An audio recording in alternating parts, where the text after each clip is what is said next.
Asha Khan had spent her entire life on the periphery of society. As a Rohingya refugee, she had no legal status, no access to proper education, and no clear future.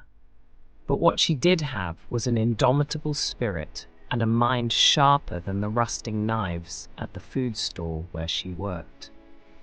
From the age of 6, she had helped her mother sell nasi lemak at a bustling roadside stall.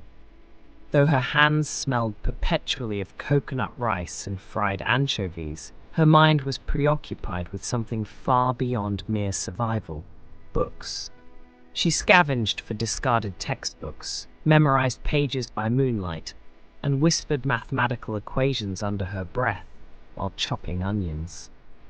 Her mother often sighed, half admiringly and half worriedly, "Asha, dreams don't feed empty stomachs." "Maybe not today," Asha would reply with quiet resoluteness, "but one day they will."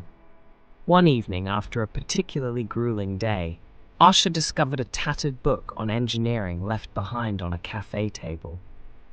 The moment she flipped through the pages, her heart pounded with exhilaration. Bridges, circuits, engines, all these constructs of human ingenuity fascinated her. She knew, deep in her bones, that she belonged in a world where she could build, innovate, and create. But how? Without papers, she couldn't attend school. Without school, she couldn't get credentials. Without credentials, she would always be confined to the fringes of society, unseen and unheard. One day, a professor named Dr. Lim came to the food stall.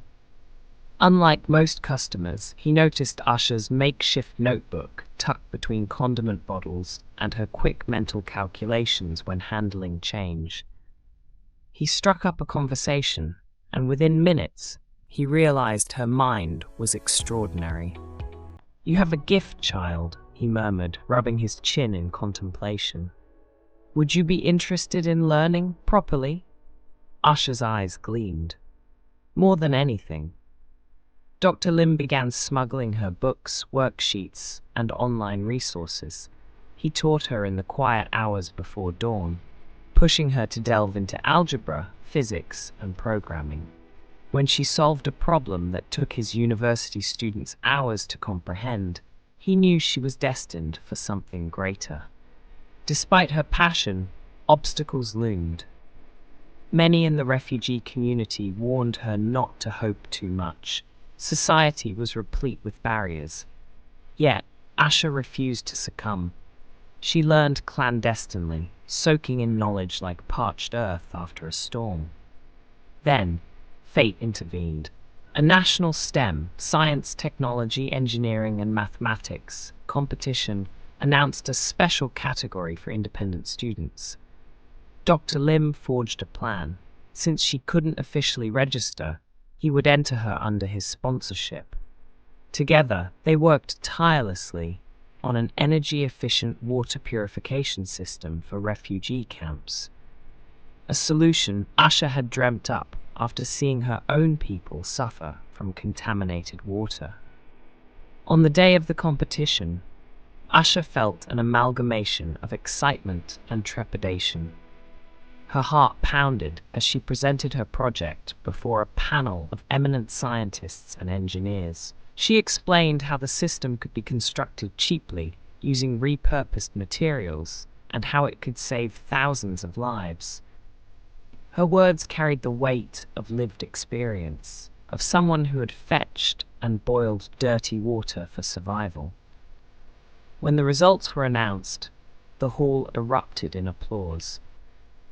Asha Khan had won. The win was not just hers. It was for every child scraping by on the fringes of a world that did not see them. The media picked up her story, and soon, international organizations took notice. Offers for scholarships poured in, and the government granted her a student visa. At 18, Asha boarded a plane for the first time, her heart brimming with hope. She was headed to the Massachusetts Institute of Technology, a place she had once thought existed only in the distant realm of impossible dreams.